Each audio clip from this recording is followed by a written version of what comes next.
Alright guys, TacticalRab back again today. Hope you're all doing well and enjoying your day so far. And Crimsix's rampage of the last couple of days has certainly continued onwards, talking about the difficult spot that New York find themselves in ahead of the opening weekend, but also his response to Zuma, calling Scump the GOAT. Very much intrigued to your thoughts in the comment section below. Like if you guys enjoyed the video, subscribe if you are new as always, I'd greatly appreciate it. Really helps out the channel. First of all, let's dive into this, because a few days ago we talked about the fact that The Rokkr was gonna, star in some sort of movie for a franchise that he's played for a very long time. People were trying to guess what it might be. And, Call of Duty seems to be what it is, as GF robots say, like, apparently The Rokk's going to star in a Call of Duty film. So I guess that's kind of cool. I mean, look, I'm kind of surprised, frankly, this hasn't happened already. It's just another way to milk some cash out of the Call of Duty franchise. They've been doing a pretty good job of that, I've got to say, these last several years. Thought that some of the responses were kind of funny. Should get Dr. Disrespect in this too. Would be interesting, right, to get some, actual Call of Duty people to do a cameo or something in the film, whatever it's going to be. I don't know what they're planning to do here. But, yeah, if The Rokk's in it, get Dr. Disrespect in there, get Scump in there, right? Some people were saying, like, Scump could maybe guest star in the film. I don't know. Like, it'd be pretty cool. Doug Martin, of course, he's a verified actor. He starred in, like, what was it, Sharknado 3 a few years ago. If you guys don't know about that, look it up. It's pretty entertaining. He actually reacted to, like, the scenes he was in or something on his YouTube channel, so that's pretty funny. So, yeah, Doug's already an actor, technically. Get him in this film as well. And, as Octane says, they really got The Rokkr to play me. I cannot believe it, right? Like, it would be crazy if, it was a film about, like, all the drama behind the scenes of the Call of Duty League. Obviously, that's not going to be the case. But doing a film on all the drama back in, like, 2013, 2014, there's definitely a film in that. I know they're not going to do it, but yeah, there's definitely some good content in that for sure. Good old times. This is also pretty much the only scrim set result we saw last night. Shout out CDL Scrimtel putting this stuff together as per usual. Boston versus Paris, 5-1 in favour of Boston. We've kind of seen the last couple of days that at Boston, their scrim results haven't been quite as good as they were, I guess, when they initially formed, right, and they came in as Boston, and they were kind of smoking everyone. Like, of course, we don't get to see the Optic scrim results lately as well. We used to see Boston always, facing Optic and, matching them up pretty closely. But if they do beat Paris 5-1 pretty comfortable, they lost the Gabba 2. They win all the other maps, including the Control. I do wonder if we are ever going to see another Control map come through. Of course, for now, it's just going to be these 6 maps, or at least, 4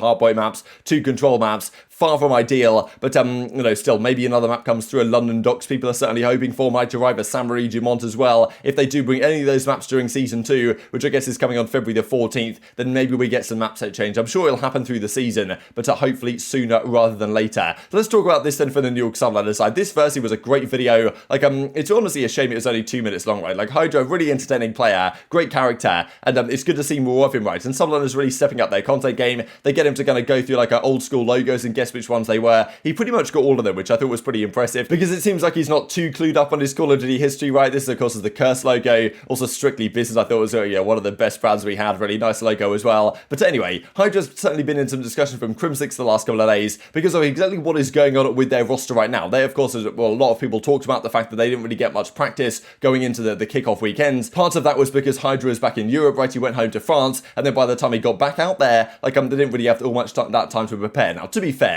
they did come top 4 at the major. They had a pretty decent performance. They actually looked pretty good in the end. They beat Boston pretty nicely. They took down Minnesota 3-0, I believe, and then they lost in the semi-finals to Seattle Surge in, of course, a very dominant Seattle Surge that they were that tournament, until they came up against Toronto in the grand finals. A lot of people expected by the time the season actually got underway for, these guys to really be hitting stride. Now, that doesn't seem to be the case. This I thought was funny, right, from Crimsix talking about Hydra. Hydra, I'm pretty sure, is really good at Counter-Strike, but I've seen Crimsix play it a fair bit as well. The French embassy has contacted Hydra and has renounced his French citizenship after witnessing the utter and complete embarrassment of losing to a fat, old, stupid American named Crimsix on a 1v1 CSGO map. Rumour has it that it was recorded. Very exciting. Maybe some more content coming on the YouTube in the coming days. But I noticed this on the Reddit. Don't have a clip of this one, unfortunately, but there is a clip I can share with you guys in just a second about what's happening right now behind the scenes with the New York guys. Because it seems like for some reason, like, apparently Neptune got some sort of hangnail. Didn't really know why that could be such a big deal, but he's got to go to the ER for it. And, Crim said it looked like he might have to become the next Enable, right? Because Enable lost his thumb in a childhood accident. So, who knows if that happens again. They're likely going to go into the first weekend of Season 1 with them, Stage 1, with 1 scrim since the kickoff, and Neptune with an infected thumb. So this is not ideal by any means, especially because some of the players are under the weather right now, right? Clayster still suffering some ill effects of the virus, and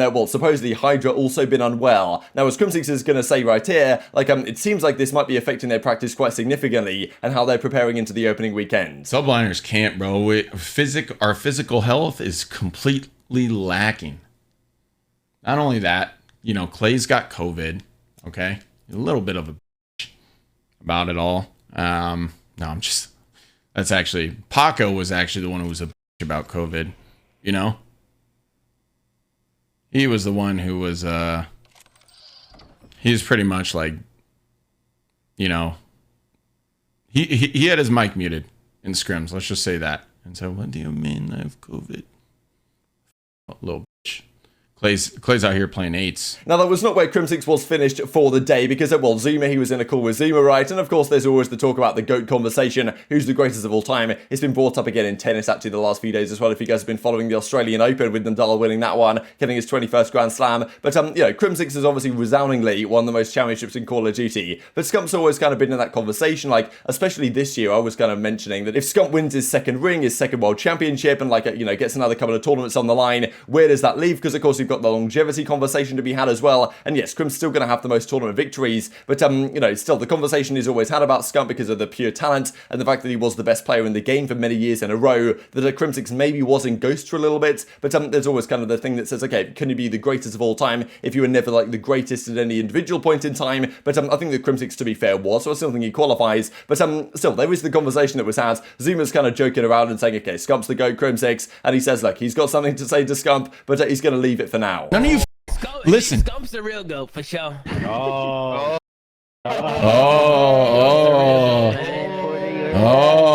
Real GOAT right there. Hey Seth, if you're watching this, he's nobody like Seth. Listen, I'm holding back right now because I had a couple of things to say right there, but you are nothing involved in this, right? Crim, listen. So I'm holding back. Crim, you are that guy. We know these guys did kind of make up, right? I'm pretty sure it was the turn of the 2021 year where these guys kind of seemed to come together a little bit more than they were, which was cool to see. And Crimsix seemingly making up with Formula a little bit over the last few weeks. He was playing Halo with him a while ago as well. So nice to see that some of these guys maybe make it up a little bit. I thought it was impressive that Crimsix managed to hold his tongue and not say too much with Zuma saying what he said. Of course, trying to rally him up and getting a reaction. But, you know, didn't happen this time around. So fair play to Crimsix. There's also some beautiful lineman cards as we kind of talk about some other topics here. Los Angeles Thieves, first of all, thought this image of Octane right was pretty funny. They, of course, they played a couple of series. We got to see how things were going. And Envoy had a pretty, well, decent stats on the whole, actually, given the fact that his first series, or I think his Optic series was pretty tragic. Yeah, that was the first series they played. And, you know, Kenny and Octane, they were looking really solid. These guys, again, right, especially in the Optic series, it just seems like Kenny and Octane, when they're together playing Optic, like, you know, they're just so scary, right? Because we saw it back in the Black Ops 4 days on 100 Thieves as it was at the time. When these guys were on the same roster, Optic always seemed to have a tough time against them. This is the New York Subliners cards. I mean, first blood for Crimsix again at 10-2. I don't understand how this guy does it so consistently. Last year we saw this as well. His first blood stats were insane. Like, I mean, pretty sure like he won, I don't know how many first bloods it was, but his first blood record was ridiculous. He had like twice as many first bloods as he died in the first engagements. And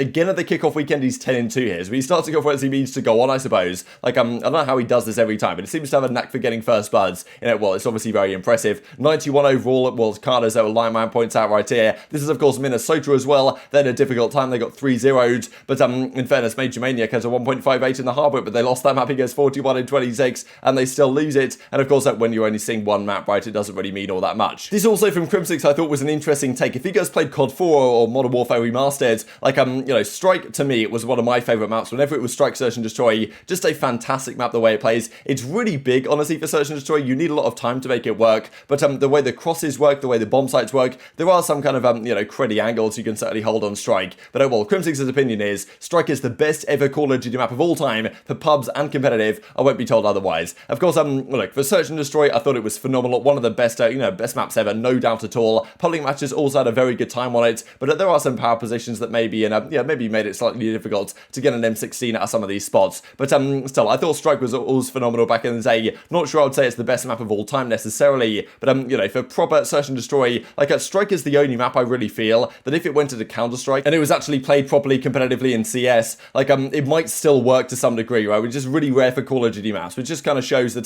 probably for competitive, it was certainly up there. Pubs, it was always fun for as well. Just generally good, balanced, competitive maps are great for public matches, I find. And just a couple of more things here from Crone. Well, season predictions, right? So definitely intrigued to hear your thoughts on this down below, because I think my early prediction was, someone asked me a while ago, what was my prediction for the champions of this season, like who's going to win champs, and I said that New York might well be up up there, right, at the end of the season. I kind of expect New York to be pretty good. So, given we talked about them today, I'll just throw that one out there again. These are the other things that Crone kind of puts up the question. And some of these get answered by CDL memes. A lot of these answers actually are, pretty straight up, right? And obviously he does like to joke around, but in this case, I think he's, being pretty straight up with Drazah, Pred Rookie of the Year. That's certainly a decent one. Ultra being first place standings, Paris being last place standings. That's certainly an interesting take. But, definitely tweeting your thoughts in the comment section below. And just to finish off with this from the flank as well, you guys are ready to clock in. Give us most likely to be Rookie of the Year, second candidate, and then, well, most underrated player here. So, to me, right now, most people say, okay, Pred and Simp, they've got to be up there. If Seattle are as good as they say, they're probably going to be the best team out of any of the rosters that rookies are represented on. Therefore, they're likely to be in that kind of conversation for the Rookie of the Year anyway if their team actually gets results. To me, most underrated might be Nasty so far. We saw a decent series from him against Seattle, but I think he's certainly got a lot more to show. But very much intrigued to your thoughts in the comment section below. Hope you guys enjoyed the video. If you did enjoy it, hitting the like button tells the YouTube gods this is a good video. Others like you should see it as well. And help grow the competitive Call of Duty community. Thank you for watching as always. Take care.